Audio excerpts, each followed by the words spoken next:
President Rodrigo Duterte says he is ready to meet with U.S. President Barack Obama on the sidelines of next week's ASEAN summit in Vientiane, Laos. According to him, he is willing to talk about any topic, adding that in case of human rights, Obama must listen to him first. More details of this report from Rocky Ignacio.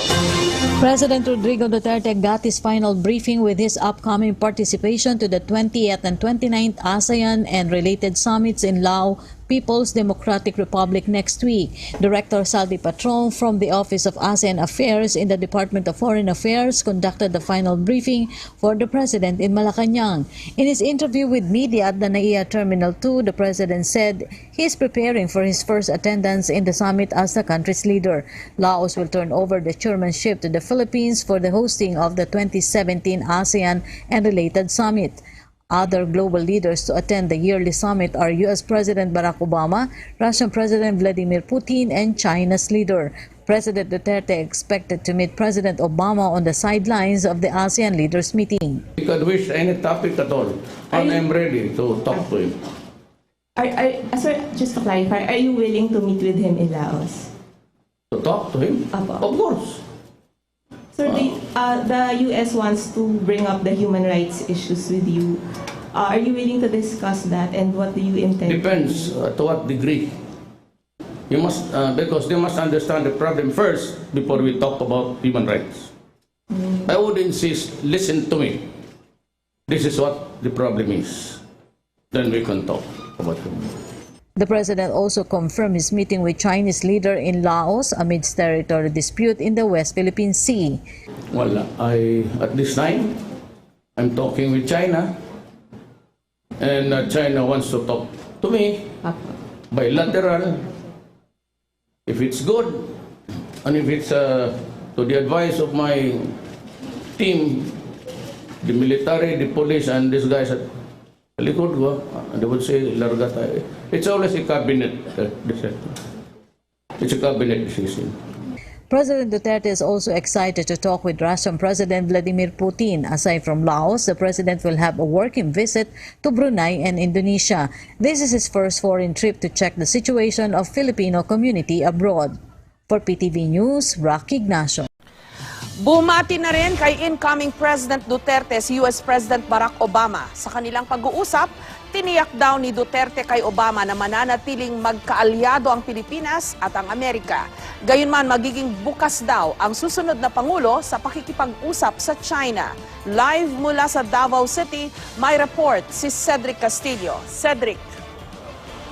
Jessica, matapos tawagan ni U.S. President Barack Obama ay isa pang high-level meeting ang naganap dito sa Davao City sa pagitan naman ni incoming President Rodrigo Duterte at ng Ambassador ng Russia. Sa kalagitnaan ng eksklusibong one-on-one interview ni GMA News anchor and host Jessica Soho kay incoming President Rodrigo Duterte kagabi, natigil ang pagsagot ni Duterte sa mga tanong. Tanungin ko kayo, do you have? Sige po, sige po. Ops, mikropono. Humingi ito ng paumanhin dahil may tawag daw sa telepono na dapat niyang sagutin. Pagbalik ni Duterte, Guess who called? Sino, sir? Well, it's someone who would necessitate or do demand that you stand up immediately and answer. Sino, sir? Pope? Obama. Obama. I will tell you later. pagkatapos ng one-on-one interview, sinabi na ni Duterte kung sino ang tumawag. President Obama of the United States called me to extend his best wishes. Congratulations. Sir, cordial ba usap niya? Yes, of course, he's the President of the United States. I'm quite honored. Besides President Obama, may iba pang state leaders na tumawag na po sa inyo? Well, of course, wala. Si Duterte, magsisimula pa lang ang termino. Patapos na sa Nobyembre ang administrasyon ni Obama. Tiniyak daw ni Duterte kay Obama na nananatiling kaalyado ng Amerika ang Pilipinas. Sa issue ng agawan sa teritoryo sa West Philippine Sea, sinabi ng China na hindi dapat nakikialam ang Estados Unidos. Noong campaign season, sinabi ni Mayor Duterte na kung hindi mareresolba ang territorial dispute sa loob ng susunod na 2 taon, sa China na siya direktang makikipag-usap. Sa pagtawag ni Obama, tila hindi nagbago ang paninindigan ni Duterte sa issue ng West Philippine Sea. Bukas daw siya sa pakikipag-usap sa China kahit pa hindi sang-ayon dito si Obama. I gave him an inkling that, I would agree to just go with you, but if it goes on still waters, I said there's no sail to move there's no wind to move the sails.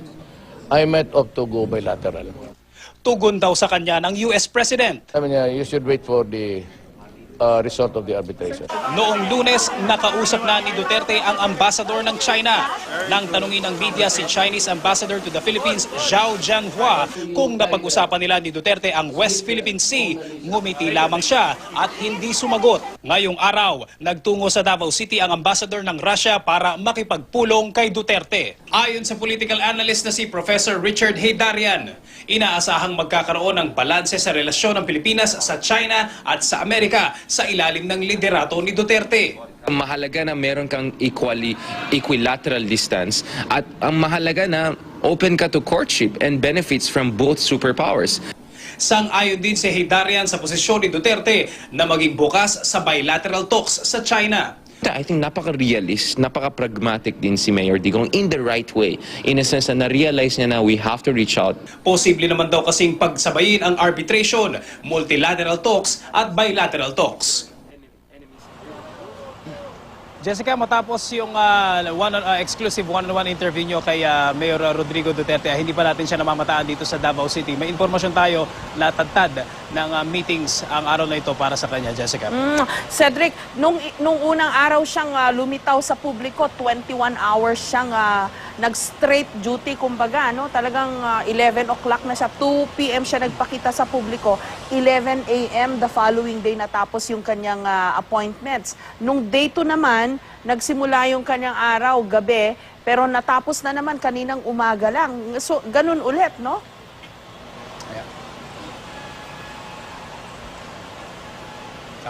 Tama yan, Ma'am Jess. Actually, may yung ilan sa mga natatanong natin na mga nagko-cover galing sa Manila, parang medyo mahirap paniwalaan talaga. Hindi natin maisip kung paano yung isang 71-year-old ay kinaya yung 21 hours sa dire-diretso na 60 appointments yun, Jessica. Although yung mga kasamahan natin sa media na dito mula sa Davao City, sinasabi nila ay normal na normal sa kanila yung ganitong lifestyle, if you can call it that. At saka yung, kumbaga yung body clock ni Davao City Mayor Rodrigo Duterte. Although ang sinasabi naman ng kampo niya, kapag nagsimula na siyang mag-occupy o pag sinimula na niya yung kanyang trabaho bilang susunod na Pangulo ng Pilipinas, ay mukhang kakailanganin din talaga niya mag-adjust ng kanyang schedule dahil o yung sleeping hours siya. But nakausap natin kanina madaling araw, pagkatapos ng ating exclusive interview dyan kay Mayor Duterte, ang sinabi niya is kung kakailanganin niya na manatili yung ganitong sleeping habits siya, basta kailangan lang daw niya ay 8 hours na tulog, Jessica. Okay. Yung meeting niya, natuloy yung meeting niya with the Russian ambassador, Cedric, no? Natanong niyo ba kung anong mga pinag-usapan nila? Napag-usapan din ba with the Russian ambassador itong nangyayari sa West Philippine Sea o sa South China Sea?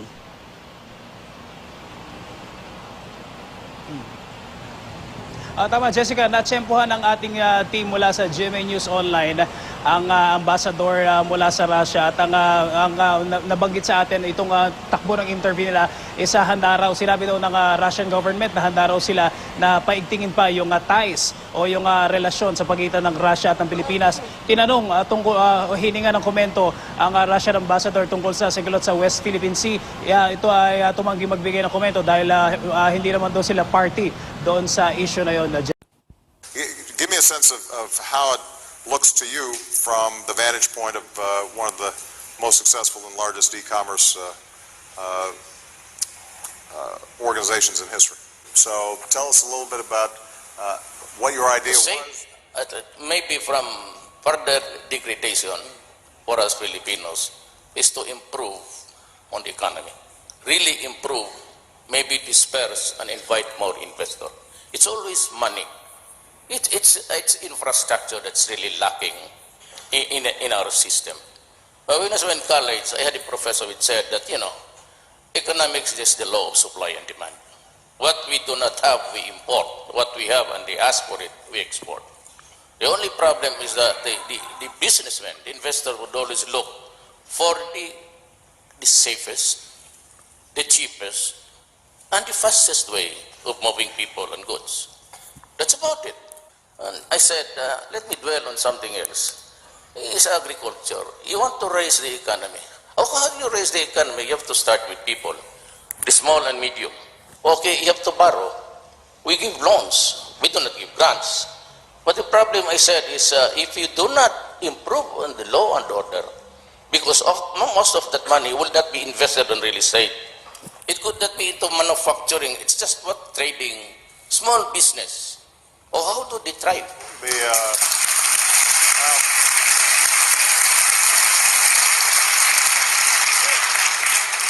Just to be clear, but the point is that they did not have to make some of the massive infrastructure investments. This is part of the reason why the old idea of development and environmental sustainability, I think, is outdated. What have been the biggest challenge for you in terms of scaling up? I was able to do it. Pagka-presidente ako, pag sinabi mo, ang ina ka, huminto ka. Huminto ka. Ako ang presidente, pag sinabi ko sa custom, stop. Stop ka. Ihulog kita na sa... Pag sinabi ko sa BIR, stop it, stop people, stop it. Unahin ko because I have to take control of our country. It's in disorder. Every facet of life, the Filipino, be the sidewalks, the highways, parking everywhere, I have to take control.